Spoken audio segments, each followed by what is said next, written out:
Hello and welcome to another episode of Sports and Songs podcast. We're your hosts, Dan and Andy. Andy, how are you? Doing good, doing good. How about you? Good. It's February 27th, 2025. Tomorrow's the last day, then we get into March, Andy. Yes. Now, today is season 6, episode number 16. Tonight's our songs edition. Yep. Doing So, country this month. yes, Sports and Songs goes country. What have you got for us this evening? All right, here we go. Oops. That screen there. Could do a little Sawyer Brown tonight. Sawyer Brown, an American country music band that was founded in 1981 in Florida by Mark Miller, the lead vocalist, Greg Hubbard, keyboards, Bobby Randall on lead guitar, and Joe Smith on drums. Jim Scanlon on bass. It's a 5-man band originally. They started out on Don King's Road Band, not the boxer Don King. Okay. After he retired in 1981, the band decided to stay together. And I know I've said this before about this band. There was a show kids back in 1981 called Star Search. Yes. This is a picture of them on there on Star Search. Okay. They won the grand prize and they signed with Capitol Records in 1984. The band recorded for Capitol Records from then till 1991, and then for Curb Records between 1991 and 2005, except for a short time in 2003 when they signed to Lyric Sheet Records, formerly of the Amazing Rhythm Aces. So they kind of popped around a little bit there, and there's other reasons why they did it. Long story longer, the band's always been pretty clean in their songs. Mark Miller, the lead singer, not shy to admit he's very religious, takes his faith seriously. They redid a copy of the song called 6 Days on the Road, but the trucker.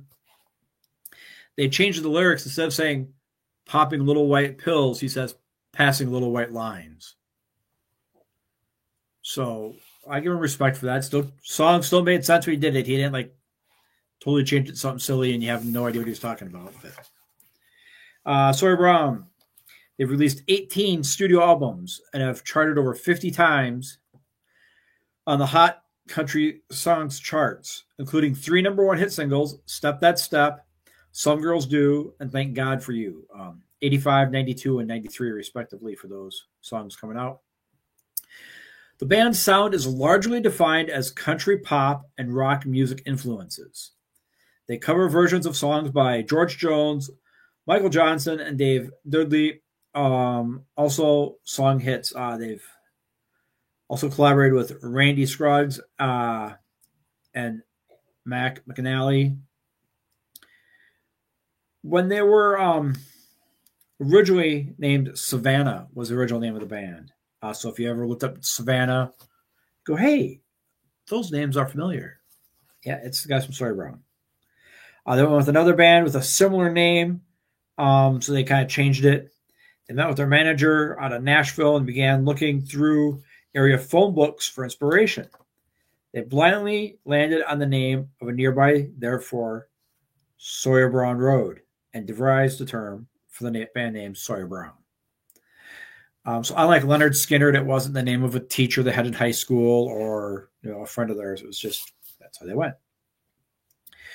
They signed with Capitol Records and scored a top 20 hit with their first single in 1984. That success was quickly followed by their first number 1 hit, Step That Step. The band had their ups and downs on the charts throughout the 1980s. They were just always a fun band to watch and perform. I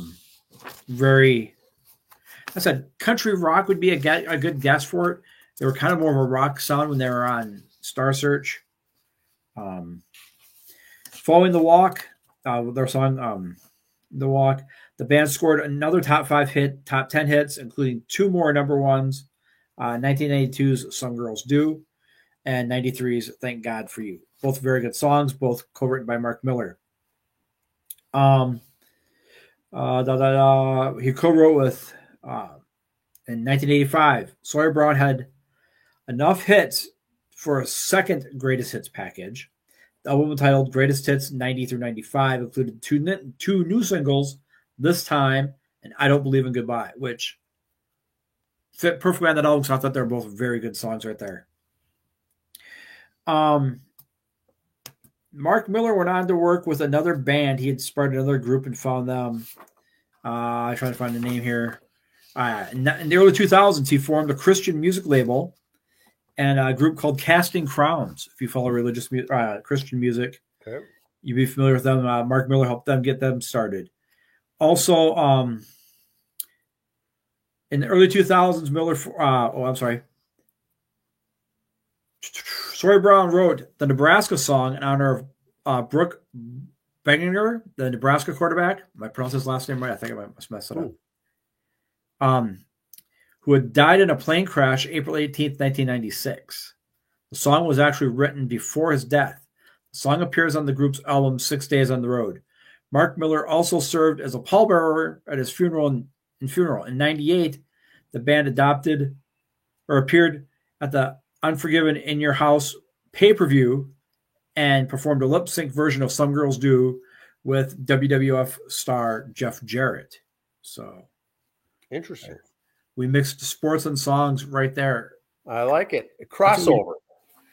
Back to the beginnings here, also known as Savannah. They're listed as genres of country, country pop, country rock, and Christian. So like I said, Mark Miller's had some good clean songs. There's a more recent picture of the band. I don't want to say faith-based songs, but just keeps them wholesome and clear and clean. Talks about relationships, stuff like that. This wraps up country music, and here's clips from our YouTube page. We don't go very long on this. Last week we did Eddie Rabbit, a little 13-minute ditty there. The Judds, just under 20 minutes. Keith Whitley, just under 20 minutes. So we don't mess around here with these. We kind of get these out real quick for you. Because that's what we do. We're here for you guys. They're good. I learned a lot on each of them, of course. As far as these not deep dives, but mid-level bands and groups and artists that fly under the radar, right? And Sawyer Brown's one of those is you probably go, oh, I think I've heard of them. When you hear the songs, you'll know who it is. So just look Sawyer Brown on your Spotify search engine there. Star Search with Ed McMahon. Yes. Oh, that's old school. Yes. Just dated ourselves there. All right. Anything more, or should I jump into my my PowerPoints here, Andy? It's all you, man. Take it. All right. So here's what I've got. Here's what I've got, Andy, and hopefully you can provide some background on this because I do have a few questions. Okay. Now, here's one. Zed Leplin, celebration of the great Led Zeppelin. Now, this is that Friday, 3 times real fast. Friday, March 7th at Bogarts. Now, would you like to see this? I know I would. I would love to see a Zeppelin's one of those bands. I enjoy their music. I don't know if I would. It's kind of like when I went to the Tom Petty group. I enjoyed it. It was good, but I'm not going to clear my calendar for it either. Yeah, and I just added it here at the bottom because I couldn't fit it in, but it's $12 a ticket over there at Bogarts. What we don't see a lot of for tribute bands is Led Zeppelin, and I think it's tough to pull off. It's a hard group to do, and there's some that do like Zeppelin and they do other bands all together. They include some Zeppelin songs. Yes, but these guys are all Zeppelin all the time. So I would like to see it. That date is not going to work, so I can't go this particular time. But I would like to see these guys sometime just to see what it's like. It's got to be tough to pull off these songs, is what I'm guessing. So I don't want to say we'd have to go in there with their expectations set low, but of the tribute bands we've seen, the bands always exceed the expectations. That's what makes the tributes fun. So I got to imagine these guys would be pretty good. Now check this out. The Monty Invasion, yes. They've been doing this every year, and now this year it's Saturday, March 29th. Once again, I can't make it, but look at these tribute bands. I know, I saw that lineup. I was very impressed. And these guys do a great show up there at the Nordic Brew Pub, and so there's tribute bands there for Judas Priest, Korn, Alice in Chains, Linkin Park. Who's the other one? Nightwish. I'm not familiar with them, but They put on a great time, and it's a full restaurant, bar, and a stage at this location. So you don't need to worry about a place to eat if you're there all day. It's a regular restaurant. There's what, 6 bands for $20? Oh, geez. This is something we may have to go to one of these years. But I can't make it this time, but this would be a hoot. And was it roughly an hour, maybe north of here, but Good stuff. Now, Andy. Oh, I cried. I pulled this from our page because local guy here, Brian Setzer, and so he's got cancer. He's made a personal note here as far as him dealing with not being able to play the guitar and whatnot. But for those who haven't heard this post is very good. Very well written. It's kind of like if you follow the Don Dawkins story, where he had issues with his hands and he couldn't play guitar for a while. Now, you always picture Don Dawkins as the lead singer, but you got to play guitar to write the songs. And when he couldn't play guitar, he basically said, cut my arms off. Why bother having them? Yeah, I see. And Brian Setzer's that same way. To play the rockabilly blues that he has to play guitar. Same but different story. I saw Metallica back in the day at the Metrodome right after James Hetfield got burned and couldn't play guitar. Okay. And he was walking on stage singing, but he was lost because he's used to playing guitar all the time. I don't see him just singing, not having guitar with him for Brian Setzer. That's not going to happen. Okay. He might still try to record stuff, because the love of music. But as far as performing, if he can't perform 100%, I can't see him doing it. I missed him last time. I thought, man, I really got to see this guy pretty soon. And now this is, don't wait. Like we said with Tom Kiefer a while ago. See him now. He might not be back. I thought Setzer would be back for a couple more years. He's not. That's on me. So if you get a chance to see these guys that come through, if they're playing at the Music Room, if they're playing at the Target Center, wherever they're playing, if you think this might be one of their last times, go. Because you don't know if their farewell tour next year will come through here again. So, yeah, sad news there, local. Now, check this out. Medina, March 21st, Slave Raider and them pesky kids. So TPK, Slave Raider. Are you planning on that one? I know I'm not, but that would be a good one. Raid has played Medina many times. Okay. I will not be there. For some reason, I got something going on that day that sticks out in my head. Let me see what it is. Yeah. Same here. If anyone goes to it, please leave the comments down below. Check this out. Poison. It is that the 20th? Yeah, it's a Friday night, so could be. Now, this is Ricky Rocket, Poison's drummer. The new band called the Rocket Man releases first single and announces live shows. What is your thoughts on this, Andy? I didn't see this. I pulled it from our page, but I haven't been following Rocket this. Mafia, it's called. Okay. Rocket Mafia is going to be very interested. I want to hear some of their stuff when it comes out. And I think he's not doing this to say, look at me, I could do solo stuff too, Bret Michaels. I think he loves the music so much. Bret gets the band together, does solo stuff. Gets the band, does solo. He wants to keep going. He doesn't want to stop. So he's going to have his band while Bret's doing his solo stuff, This will be a pretty good lineup. It'd be kind of fun to hear. Interesting. Prince's movie Purple Rain is set for a re-release in AMC theaters one night only with Dolby Atmos. Oh, what is that? Now, this is in the UK only, but what is the Dolby Atmos? We're going to have it here too, I guess, in the States in some places. Okay. The re-release is the day anniversary of when the movie came out. I don't know if it's the record company, the movie company, his family who's doing the money grab on it. But depending on the night, I would like to go.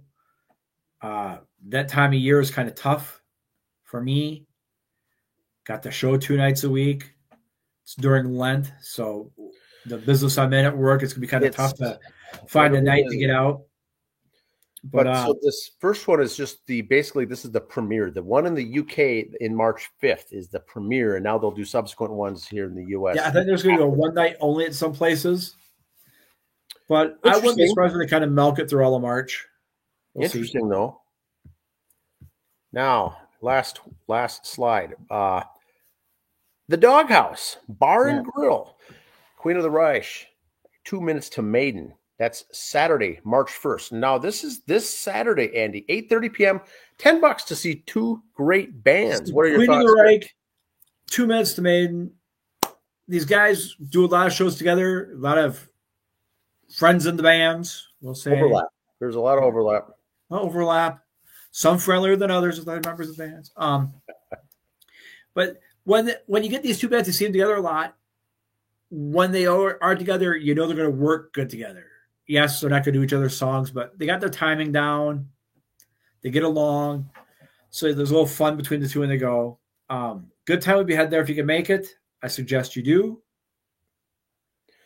I've never been to the Doghouse, so I mean, the bar Doghouse. I've been yes. Now, I do like that the logo here for the Doghouse says, "Come, sit, stay." Yes. Great logo brand there for the Doghouse. 2 Minutes to Maiden, Queen of the Reich. Saturday, March 1st, 8:30 p.m., $10. What a deal that is. That's all I've got here. That's it. Back to our regularly scheduled programming next week for music, I guess, if you want to call it that. Yeah, we'll see what we get. We'll dig into the archive and see what we have for the month of March here coming up. Be sure to listen to our Monday night shows on sports as well, in addition to our Thursday night songs edition. But that's all I've got. We'll see everyone here back next week. Happy trails. Happy trails.